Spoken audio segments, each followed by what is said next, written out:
Reading is one of my favorite aspects of working with preschoolers. I think it's so much fun. There's so much you can do with it, so much variety, and it really is one of the best ways that children learn language because it can introduce them to topics that they never have learned about before, and give them access to new vocabulary, new ways to structure sentences, and helps them understand sometimes different emotions that characters might feel, and can help give words to things that they themselves are feeling, especially kids with autism. Social stories are a really great way to help them understand situations that might be going on around them that are confusing and hard to understand. So let's go ahead and get started. You can see here that our topics for today are volume, tone, facial expressions, and gestures. So that's a few more topics than we usually cover. I'll try to keep this video about the same length as we usually do, but it might be a little bit longer for the reading strategies just because we're fitting so much more information into these slides than we were compared to the language facilitation strategies. So why are we talking about things like tone and volume and facial expressions? Like, I know it doesn't seem very necessary. Like, we're talking about reading. Like, shouldn't we be talking about how to hold a book and how to read out loud without messing up and asking questions to the kids? Yes, except for the fact that we want to engage these children. Engagement is the #1 reason that we do any of these things, right? So when you change your volume, tone, facial expressions, and gestures, it keeps the children engaged in the story, right? So instead of just reading what's happening on the page, it makes it an experience. It makes it feel more real and interactive.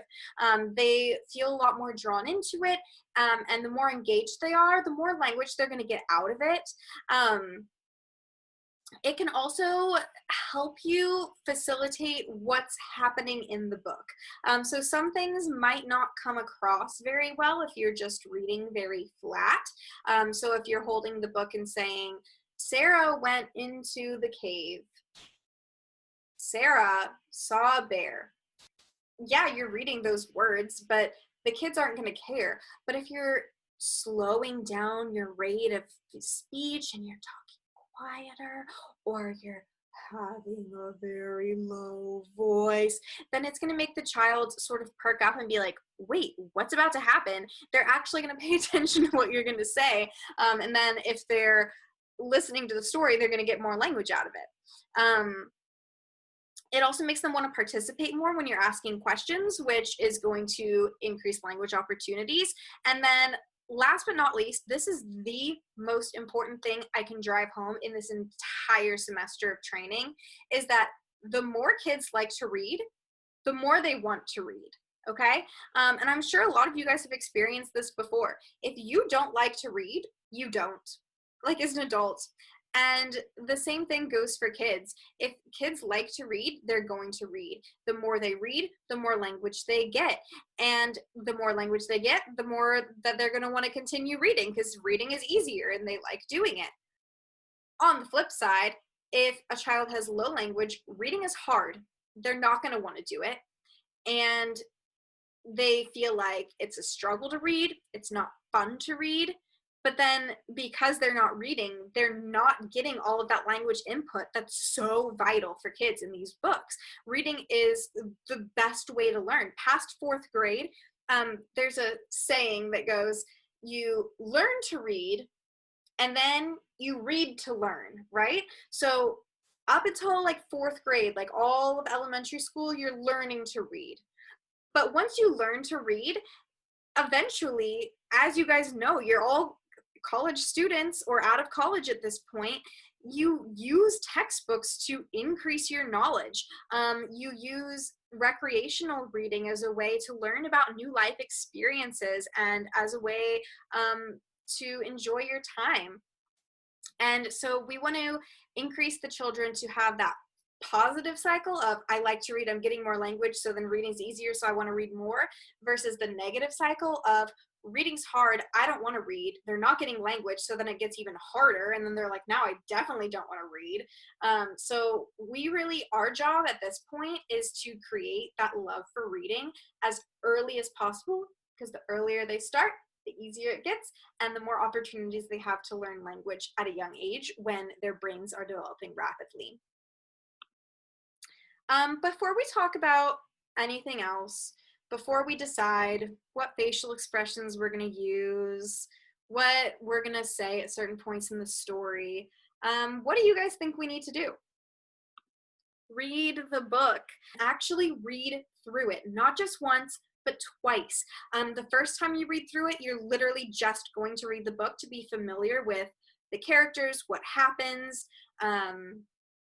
and sort of start getting an idea of maybe what tone to use, what areas of the book you really want to focus on, what vocabulary you want to stress to the children. And then the second time you go through, you're going to actually be writing notes to yourself so you know exactly what you want to do.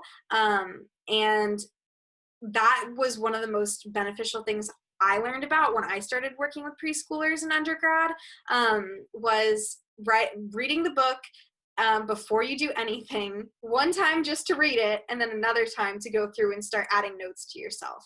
It'll make your life so much easier, and it'll make the reading that you're doing so much more productive and impactful for these kids. And that's what we're here for. Like, we want to give them language. We want to give them the best opportunity to learn language and love reading as we can.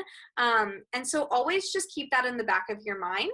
And again, I often tie things back to Rosa Parks just because this is the Rosa Parks preschool project, but this goes on so much further than that. Like when you're babysitting, when you're in the clinic, when you're raising your own kids eventually, you can implement these strategies to help as many kids as you can.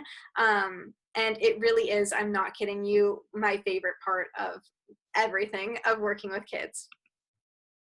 So let's go ahead and move on to the strategies. The first one that we're going to talk about today is volume. Volume meaning how loud or how quiet you can get.